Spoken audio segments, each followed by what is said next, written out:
पश्चिमी विश्वविद्यालयों, समाचार पत्रों और विद्वानों द्वारा हमें अक्सर बताया जाता है कि प्राचीन भारत में महिलाओं को समाज में सम्मानपूर्वक स्थान नहीं प्राप्त था, बल्कि ब्रिटिश उपनिवेशवादी हमें एक सभ्य समाज बनाने के लिए ही भारत आए थे, यह हमें जताया जाता है। हमारे बारे में कई गलत धारणाएं फैलाई गई हैं, जैसे कि हर हिंदू भारतीय महिला को अपने पति की मृत्यु के बाद सती जाने के लिए मजबूर किया जाता था। राजमाता अहिल्याबाई होलकर का जीवन इन सभी भ्रमों को तोड़ देता है। रानी अहिल्याबाई होलकर मराठा साम्राज्य में इंदौर की शासक थी।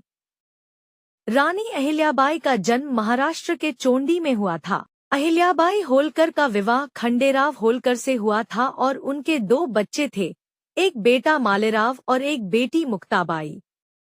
1754 में अहिल्याबाई के पति की मृत्यु के बाद उनके ससुर मल्हारराव ने उन्हें राजकौशल और युद्धकला में प्रशिक्षित किया। 1766 में अपने ससुर की मृत्यु के बाद वे गद्दी पर बैठी, लेकिन उनके पुत्र मालेराव कुछ समय के लिए गद्दी पर बैठे और 1 वर्ष के भीतर ही उनकी मृत्यु हो गई। अपने पुत्र की मृत्यु के बाद अहिल्याबाई वास्तविक शासक बन गईं। उन्होंने होलकर राजवंश और मालवा क्षेत्र पर शासन किया, जिसमें महेश्वर और इंदौर शामिल थे। उन्हें चुनौतीपूर्ण समय में उनके सशक्त नेतृत्व, आक्रमणों से इंदौर को बचाने तथा जन कल्याण के प्रति समर्पण के लिए याद किया जाता है।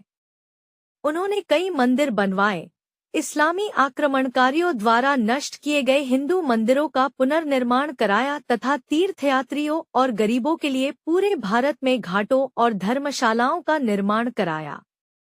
कई स्थानों पर कुएं और भव्य झीलें बनाई गईं। उन्हें उनके सुशासन, सामाजिक कल्याण और मानवीय कार्यों के लिए जाना जाता है। राजमाता अहिल्याबाई होलकर के 300वें जन्मतिथि पर आप सभी को हार्दिक शुभकामना।